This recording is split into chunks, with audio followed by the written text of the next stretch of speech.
भाई 400 सीटें ही क्यों, भाजपा को 700 सीटें मिलनी चाहिए। पूरे अखंड भारत से सीटें आनी चाहिए थी। पाकिस्तान से भी 100 सीट ले आते। बांग्लादेश में जो जनादेश घोटाला होने जा रहा है, जो नरेंद्र मोदी और गौतम अडानी का गिरोह जनादेश की चोरी करने जा रहा है, इसको यदि कोई एक संवैधानिक संस्था रोक सकती है तो वो सर्वोच्च न्यायालय है। मतलब नफरती भाषण दिए हैं, जहर की उल्टी की है मुसलमानों के खिलाफ, ईसाइयों के खिलाफ। कायदे से चुनाव आयोग को FIR करवाना चाहिए था। प्रशांत किशोर को देखिए, मैं अब क्या कहूँ, उनको तो मैं डगरा का बैगन मानता हूँ। जनादेश घोटाला होने वाला है, इसमें 2 एजेंसियां हैं मोदी की। एक तो है चुनाव आयोग और एक है गोदी मीडिया।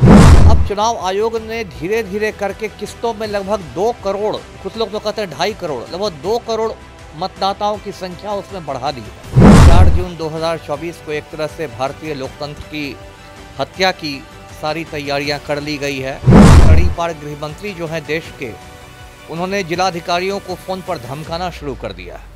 नमस्कार, आप देख रहे हैं NBC 24 और मैं हूं आप सभी के साथ ब्रह्मचारी आशीष। और कल 4 जून है, कल मतगणना का दिन है। कल शाम तक चीज़ें जो हैं वो साफ साफ स्पष्ट हो जाएंगी कि सरकारें कौन बना रहा है। और उसी के साथ साथ एग्जिट पोल्स भी फ़िलहाल भारतीय जनता पार्टी के प्रचंड बहुमत का जो है कहीं ना कहीं जो है चीज़ें ला करके सामने स्पष्ट रख रही हैं। तो ऐसे में अमिताभ दास जी से जुड़ेंगे, बातचीत करेंगे कि वो एग्जिट पोल्स को कहाँ देखते हैं।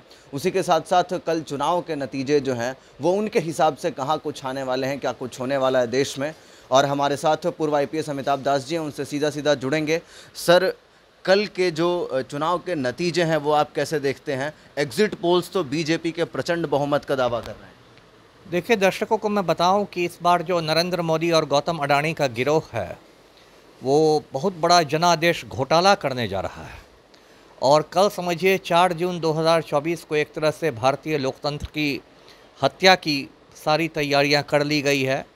और जो कल मतगणना होगी, वोटों की गिनती होगी, उसमें धांधली नहीं होगी, उसमें धांधला होगा, जो धांधली से भी आगे की चीज़ है। और इसमें दुख की बात यह है कि चुनाव आयोग की भी पूरी भागीदारी है। और अब तो ऐसा माहौल हो गया है कि तड़ीपार गृह मंत्री जो हैं देश के, उन्होंने जिलाधिकारियों को फ़ोन पर धमकाना शुरू कर दिया है। तो बहुत चिंता की बात है। देखिए, मैं दर्शकों को बताऊं कि ये जो जनादेश घोटाला होने वाला है, इसमें 2 एजेंसियां हैं मोदी की। एक तो है चुनाव आयोग और एक है गोदी मीडिया।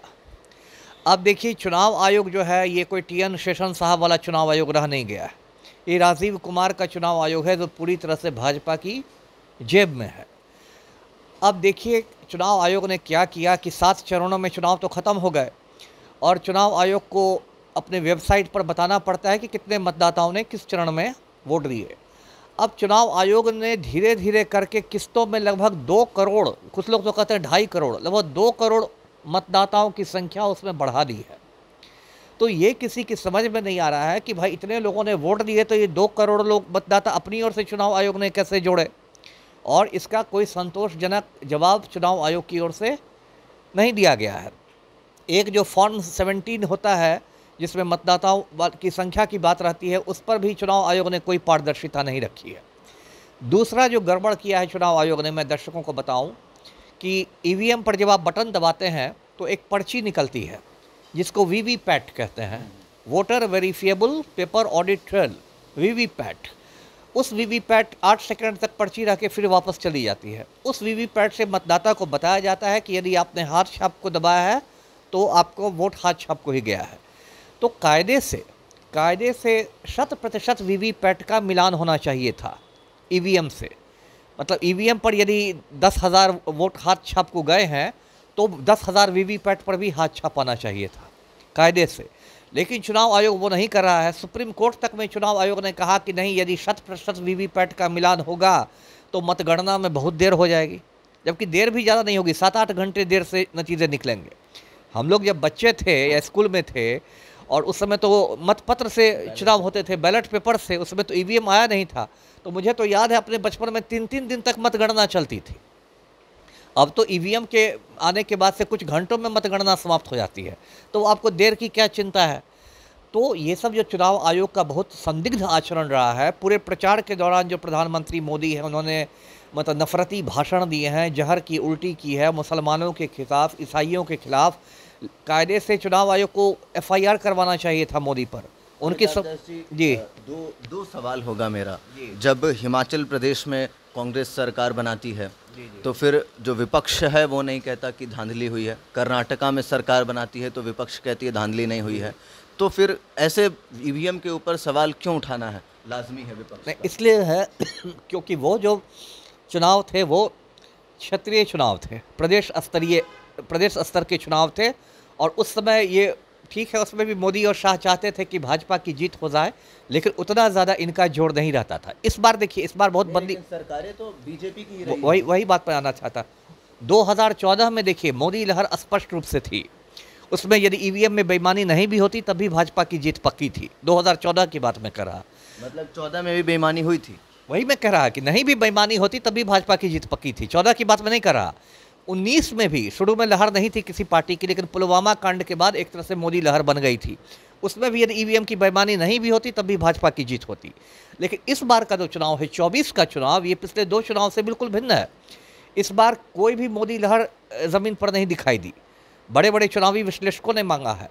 दूसरी बात, इस बार विपक्ष का बहुत मजबूत गठबंधन है, इंडिया गठबंधन जिसको कहते हैं, लगभग 11-12 पार्टियों का है, और लगभग ज़्यादातर सीटों पर 1 to 1 फाइट है भाजपा के साथ।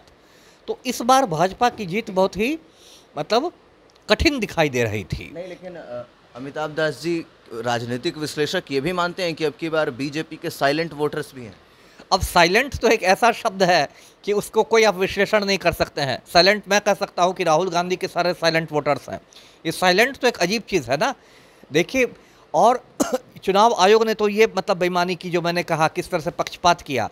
और गोदी मीडिया, आप जानते हैं गोदी मीडिया का मतलब ये जो टीवी पर जो दलाल टीवी चैनल्स हैं, जैसे गौतम अडानी का, मैं वही पूछ रहा था कि NDTV एग्जिट है। पोल्स को आप कैसे देख वही रहे हैं? उसी पर मैं आ रहा हूँ, समझा रहा हूँ लोगों को कि जैसे गौतम अडानी का चैनल है एनडीटीवी को तो गौतम अडानी ने खरीद लिया है, रवीश कुमार को इसलिए एनडीटीवी छोड़ना पड़ा, दर्शकों को पता होगा। ऐसे जितने भी गोदी मीडिया के चैनल्स हैं, आज तक है, जी न्यूज़ है, जो भी है, उन्होंने जानबूझकर इस तरह के दिखाए हैं भाजपा को प्रचंड जीत, जिससे देश के लोगों को भी और विदेश के लोगों को भी मानसिक रूप से तैयार कर दिया जाए कि भाजपा की प्रचंड जीत होने वाली है, जिससे कि कल ये जब पार्टी जीते तो लोगों में ये नहीं हो, लोग चौंके नहीं, है ना। अब देखिए इन लोगों में गोदी मीडिया का क्या स्तर हो गया है। एक चैनल है न्यूज़ 24 ने राजस्थान में भाजपा को 33 सीटें दी, और राजस्थान में टोटल सीटें हैं 25। इससे बड़ा मजाक क्या हो सकता है ना। बाद में जब हंगामा हुआ तो तब उसने करेक्ट किया है।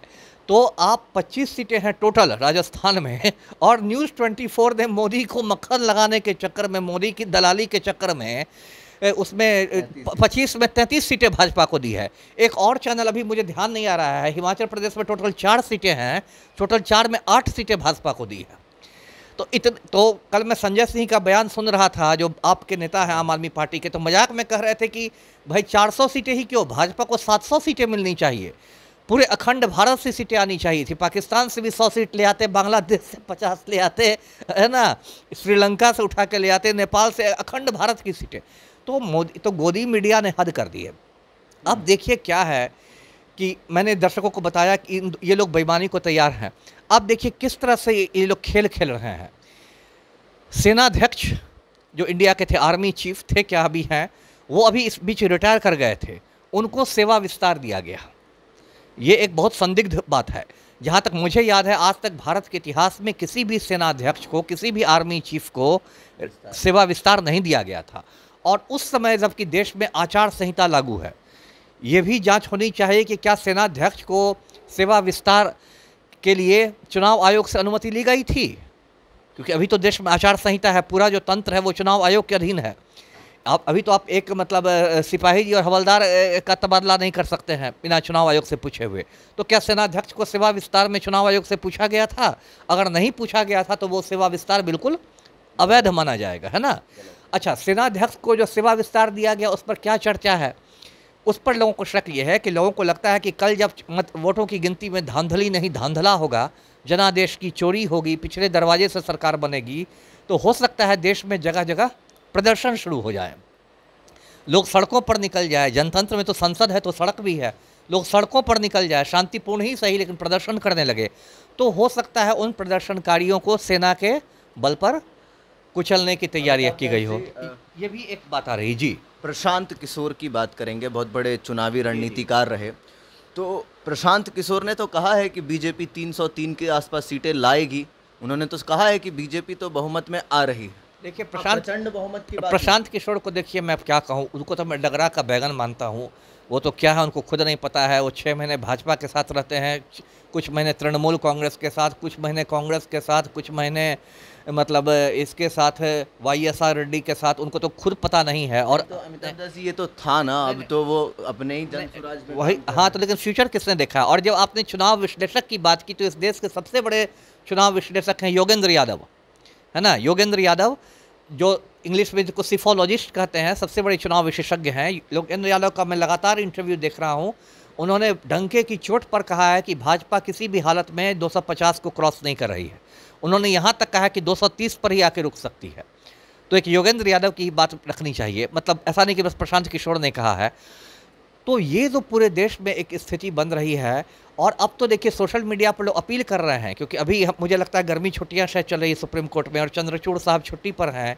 तो लगातार लोग सोशल मीडिया, मैंने भी व्हाट्सअप किया है, सुप्रीम कोर्ट के व्हाट्सअप नंबर पर मैंने भी कल भेजा है कि चंद्रचूड़ साहब को तुरंत छुट्टी से वापस आना चाहिए।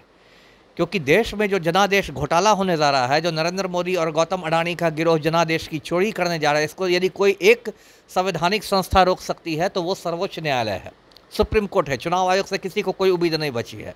वो तो राजीव कुमार लगता है रिटायर होने के बाद राज्यपाल ही बनेंगे। तो चंद्रचूड़ साहब ही रोक सकते हैं, क्योंकि सुप्रीम कोर्ट में असीमित शक्तियां हैं। इसलिए सोशल मीडिया पर बहुत लोग अपील कर रहे हैं चंद्रचूड़ साहब से तुरंत लौटने के लिए। अब देखिए चंद्रचूड़ साहब क्या करते हैं। लेकिन अभी जो भी देश की स्थिति है वो बहुत ख़राब है। और पटना के संदर्भ में मैं कहता हूँ, क्योंकि मैं पटना में हूँ, तो यहाँ एएन कॉलेज में मतगणना होती है। तो मेरे कुछ लोग वहाँ रहेंगे जो शांतिपूर्ण तरीके से नज़र रखेंगे कि चुनाव में वोट की गिनती में, काउंटिंग में कोई गड़बड़ झाला तो नहीं हो रहा है जी। चलिए, तो एक बड़ी बात अमिताभ दास जी की तरफ से कि यहाँ पर एएन कॉलेज में मतगणना होनी है कल, और तमाम जो इनके लोग हैं वो वहाँ पर गुप्त रूप से तमाम निगरानी जो है वो रखेंगे। इसी के साथ साथ अडानी और मोदी के गिरोह पर इन्होंने बात की है।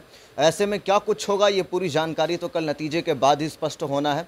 दो बड़े राजनीतिक जो विश्लेषक हैं या फिर रणनीतिकार हैं, योगेंद्र यादव और प्रशांत किशोर की अलग अलग थ्योरीज हैं। किसकी थ्योरी बाजी मारती है ये कल ही देखेंगे। तब तक के अपडेट्स के लिए बने रहिए NBC 24 पर। कैमरा पर्सन विकास के साथ ब्रह्मचारी आशीष, NBC 24 पटना।